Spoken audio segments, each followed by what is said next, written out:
तो पहले हम आपको इम्पोर्टेंट टिक लगवा देते हैं कि कौन कौन सा इम्पोर्टेंट है, कौन कौन सा इम्पोर्टेंट नहीं है। ये सबके लिए है भाई, एनसीईआरटी का कोर्स है भाई, और कुछ नहीं। एनसीईआरटी की बुक है, एनसीईआरटी की।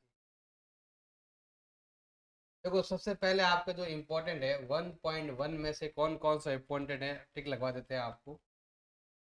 देखो दोनों में से कोई भी एक एग्जाम में पक्का आएगा।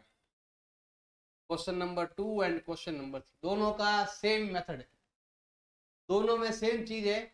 हमें यहाँ पर रेशनल नंबर क्या करने हैं, फाइंड करने हैं। एक नंबर तो आपका फ्रैक्शन में नहीं है और एक नंबर आपका फ्रैक्शन में है, तो इन चीजों का आपको थोड़ा सा ध्यान देना है। आपको किन्हीं भी दो नंबरों के बीच में, कोई भी दो नंबरों के बीच में रेशनल नंबर फाइंड करने आने चाहिए। अब यहाँ तो पूछा गया है 6 फाइंड करो, यहाँ पूछा गया है 5 फाइंड करो। हमेशा कोई भी दो नंबरों के बीच में इनफाइनाइट रेशनल नंबर होते हैं, इसमें से कोई भी जो पूछे वो लिखना है आपको। तो ये ज़्यादा इंपॉर्टेंट है आपके 1.1 में।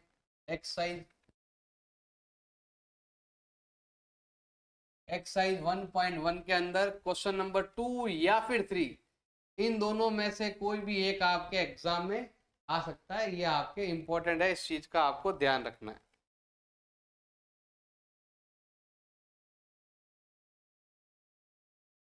इनका सॉल्यूशन हम बाद में करवाएंगे, पहले हम आपको इंपॉर्टेंट लिखवा देते हैं। और फिर आते हैं आपके एक्सरसाइज 1.2 में से। एक्सरसाइज 1.2 में ओनली ये क्वेश्चन इंपॉर्टेंट है, नंबर लाइन पर रूट के नंबर को नंबर लाइन पर दिखाना। बस ये क्वेश्चन आपको अच्छे से आना चाहिए कि रूट के नंबर को नंबर लाइन पर कैसे दिखाते हैं, ये आपको अच्छे से आना चाहिए। अब आते हैं, बात करते हैं 1.3 की। 1.3 में आप चाहो तो एग्जाम्पल से भी काम चला सकते हो, नहीं तो फिर आप क्वेश्चन ही लो, ज़्यादा अच्छा रहता है।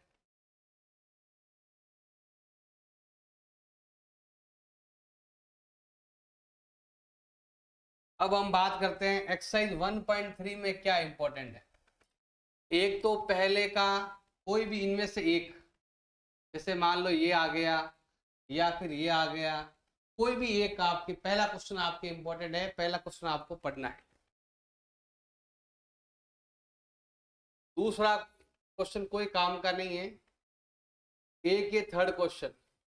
थर्ड में बस ये ध्यान रखना है, एक्सप्रेस पी बाई क्यू की फॉर्म में लिखना आना चाहिए, चाहे कैसा भी नंबर दे रखा है, चाहे ये नंबर हो, चाहे ये नंबर हो, चाहे ऐसा नंबर हो, या फिर एग्जाम्पल का नंबर हो। नंबर कोई फिक्स नहीं रहता है, मैथ है, अपने मन से भी कोई नंबर दे सकता है।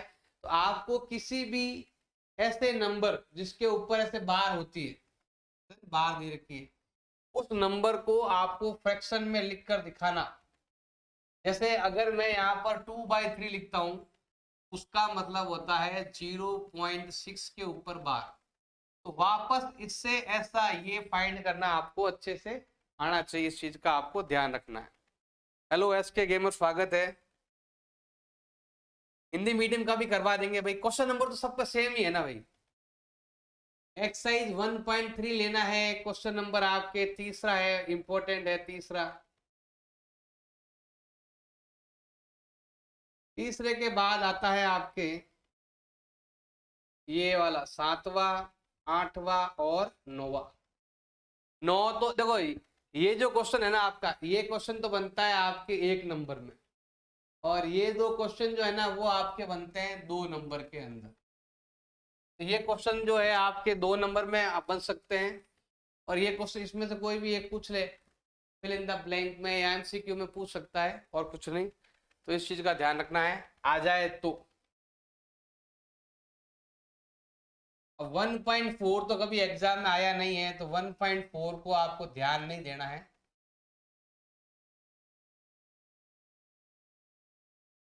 तो 1.4 में तो मुझे नहीं लगता कभी कोई क्वेश्चन आता है, तो 1.4 पे आपको इतना ध्यान देने की जरूरत नहीं है। अब लेते हैं हम 1.5। 1.5 लेने से पहले एक तो ये एग्जाम्पल जरूर पढ़ लेना आप। एग्जाम्पल नंबर ये वाला 13, 14, 15, ये तीनों इंपॉर्टेंट एग्जाम्पल है, कई बार एग्जाम में आपके आ चुके हैं। और भी एग्जाम्पल है, सारे एग्जाम्पल इसमें इंपॉर्टेंट है आपके लिए।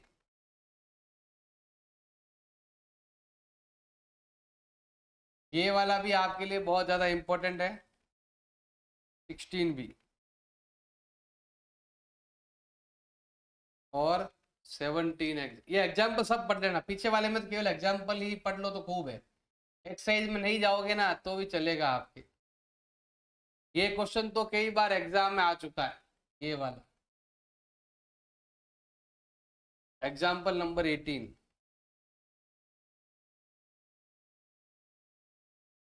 Example number 19, example number 20। अगर आप एग्जाम्पल पढ़ लोगे तो 1.5 में कुछ पढ़ने लायक है ही नहीं, फिर इसमें तो आप कुछ भी पढ़ने की जरूरत नहीं है। अगर आप एग्जाम्पल पढ़ लेते हो ना, अगर आप एग्जाम्पल पढ़ लेते हो तो इसमें से कुछ भी पढ़ने की जरूरत नहीं है। आपको 1.5 के पहले जितने एग्जाम्पल है सब आपको ट्राई करना है। अब हम बात करते हैं एक्सरसाइज 1.6 की बात करते हैं। 1.6 पूरा ही इंपॉर्टेंट है और मुश्किल से 5-7 मिनट का एक्सरसाइज है। एक्सरसाइज 1.6, इसमें से आपके एक नंबर का क्वेश्चन आता है, केवल एक नंबर का, और लगभग पहले और दूसरे में से आ जाता है। यहां पर से बहुत कम ही पूछते हैं, कोई भी एक क्वेश्चन आता है, ये पहला ही क्वेश्चन होता है आपके एग्जाम में, जो पहला ही क्वेश्चन आता है एमसीक्यू में आए चाहे सिंपल पूछे, एक नंबर का है, ओनली एक नंबर का। ये पूरा एक्सरसाइज आपके एक नंबर का ही है। तो इस चैप्टर में जो जो इंपॉर्टेंट थे मैंने सारे के सारे आपको बता दिए।